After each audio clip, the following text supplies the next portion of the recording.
welcome everyone back to the HR Exchange podcast. My name is David Rice. I'm the editor of the HR Exchange Network, and as always, your host.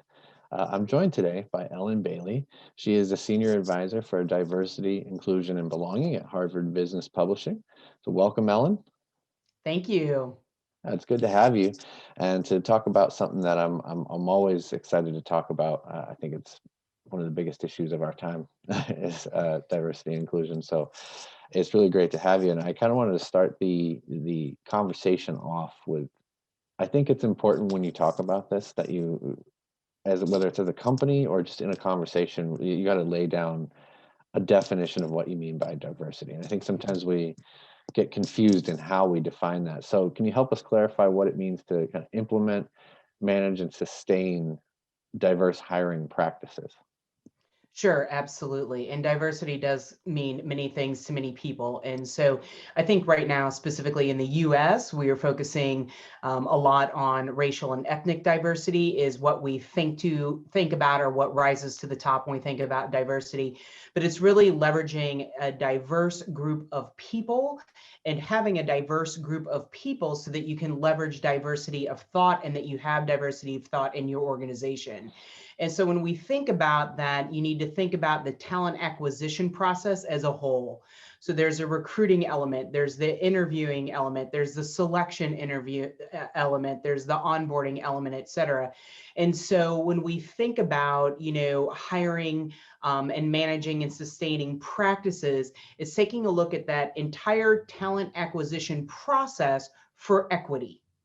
And then that would be the first piece. And then the second piece would be what are the systems and processes in place in your organization that you would need to look at as well to be able to sustain that diversity in those efforts that you have in your talent acquisition process. Absolutely. I think one of the things that we kind of get lost in is how to measure the effectiveness of these efforts. And, there's no standard bar for success that says, you reach this destination and voila, you're a diverse organization. It's not Right. like a clear moment in time that occurs. So kind of how do you go about analyzing your diversity goals and measuring whether or not you're achieving them in a way that, helps the organization hold itself accountable? Sure, absolutely. That's kind of the $1 million question, isn't it? How do we measure? So kind of what are we measuring, why, and how do we go about doing it? And there are a couple of different things that we can measure. I think initially, there's not any one magic number.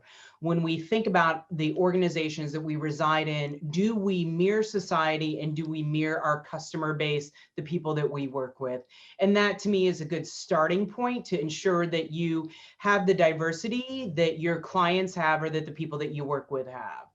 And then as we think about diversity, we also know that it's more than just the numbers, that having the numbers is not enough. That in addition, once you have, kind of solidified your talent acquisition process, you have diversified your workforce, you need to go beyond the numbers and kind of focus on the inclusion piece. And so it actually takes both for an organization to be successful. You have to have the diverse numbers so that you can leverage that diversity of thought. But to leverage the diversity of thought, you have to have an inclusive environment.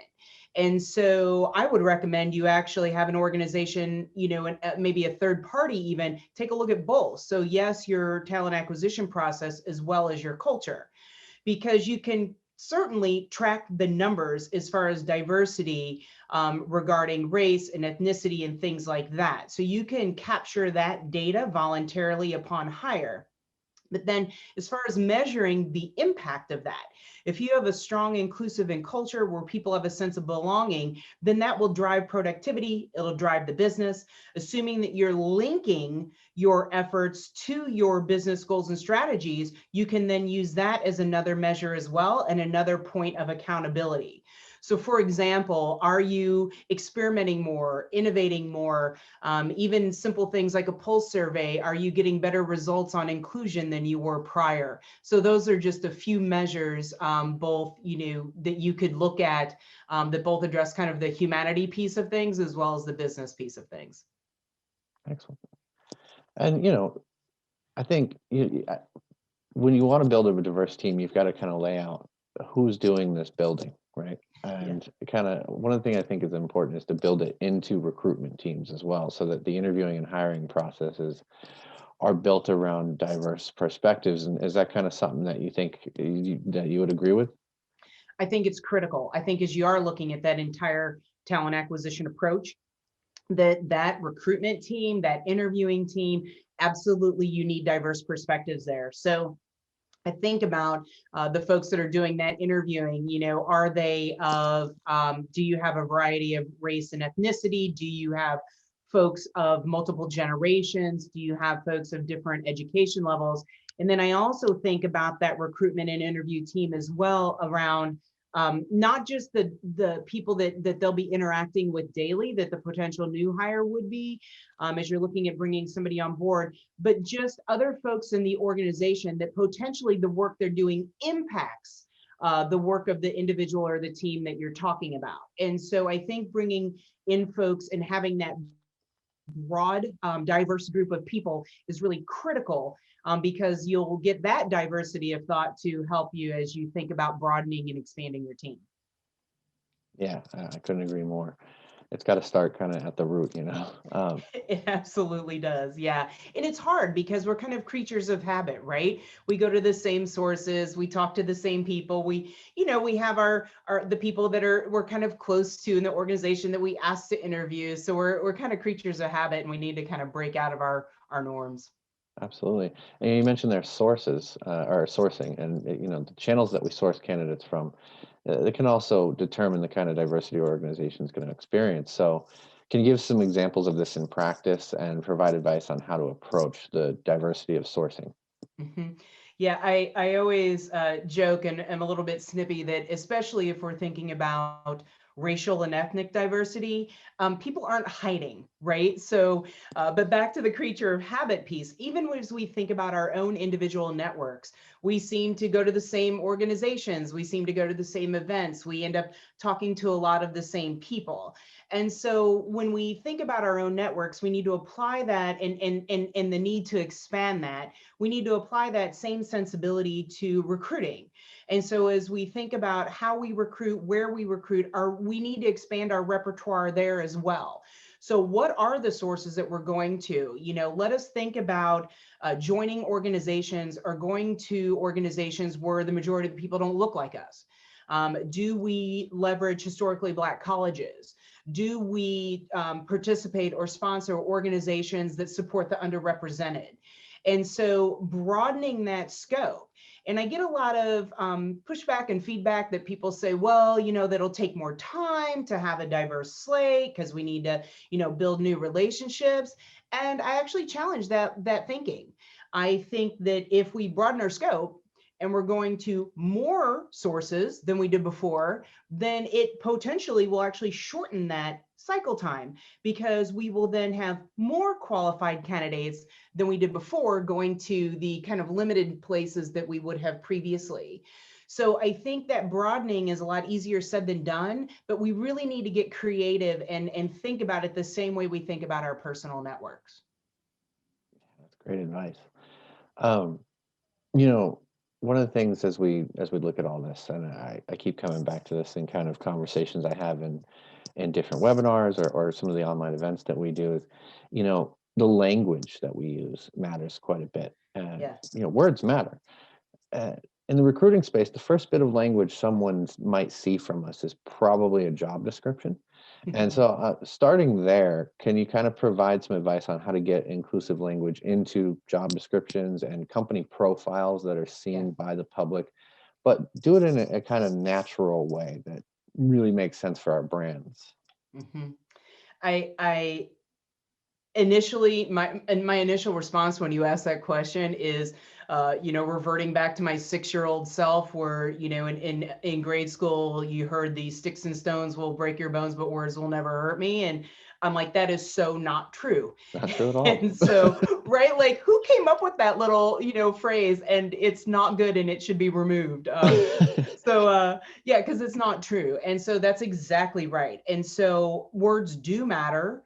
And so as we think about how we are scripting and crafting jobs, we actually need to be very cognizant of that.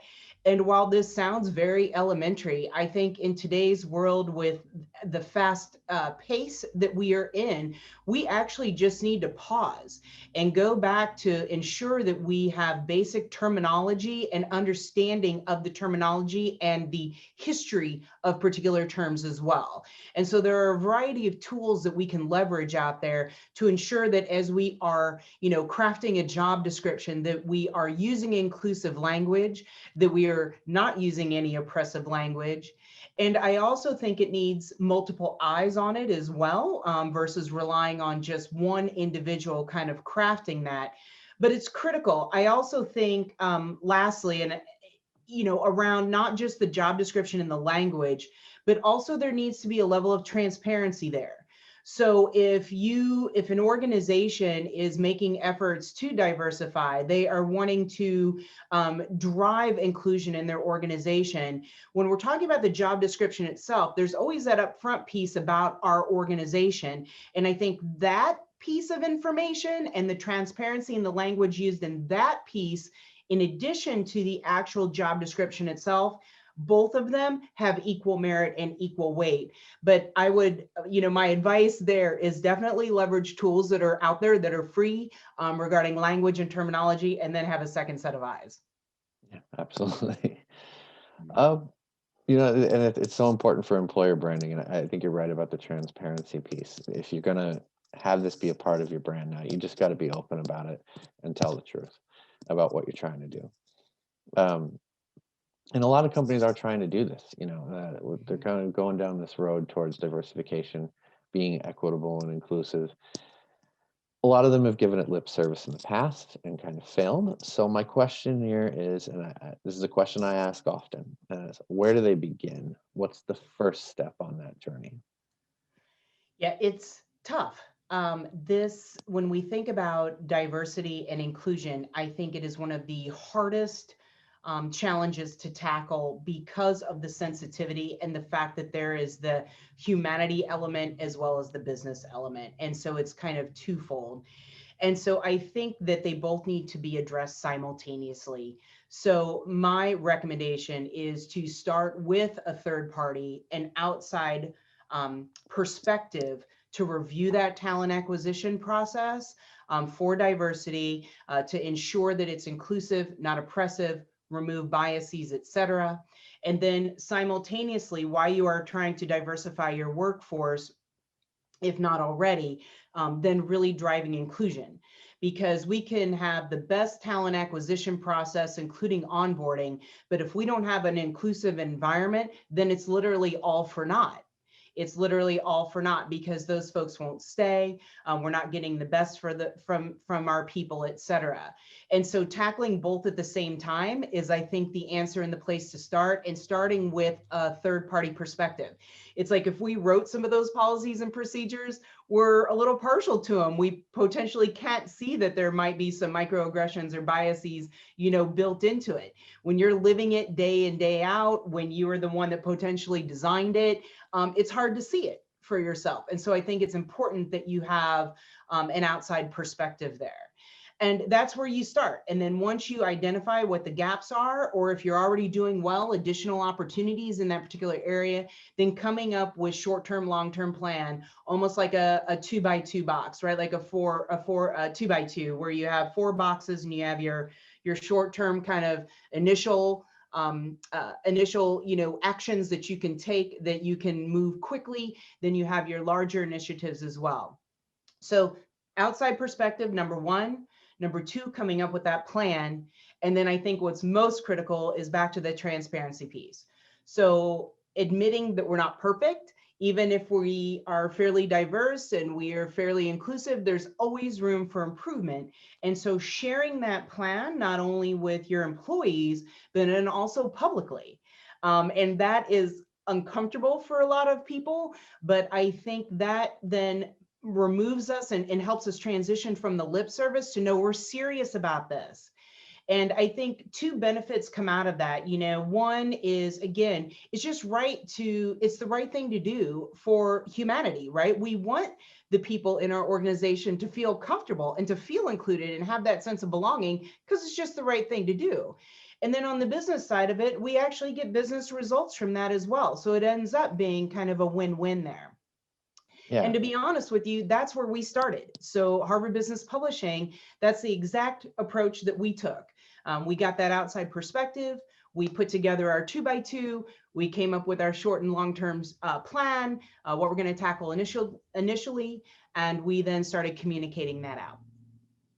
No, that's great advice, and you're absolutely right, because I think that genuine, showing that, like you said, the transparency, it shows a genuine desire to be part of a change Mhm. and to grow as an organization, and to be on kind of the right side of history going forward.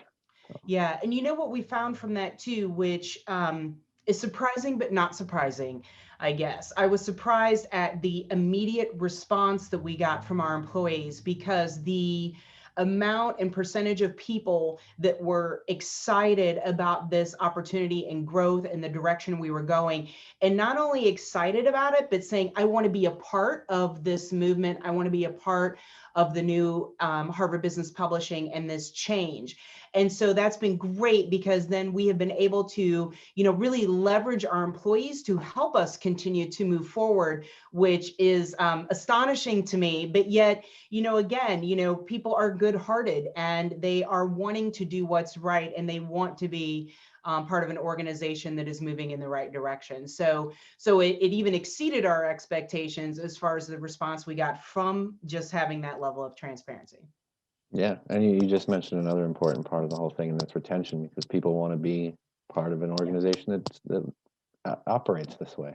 Mhm. So, That's exactly right. And I think in, today's market, a lot of organizations are struggling with that a bit, because, good talent is, not plentiful necessarily, as far as, you want the exact right experience. You want people that, you want this diverse background and things like that. And so it's hard to recruit. It's hard to get people on board. And so once they're on board, by golly, we want to do everything we can so that they feel welcome. absolutely. Well, Ellen, that is all the questions I had for you today. So I appreciate you joining us. Sure. Thank you so much. It was a pleasure.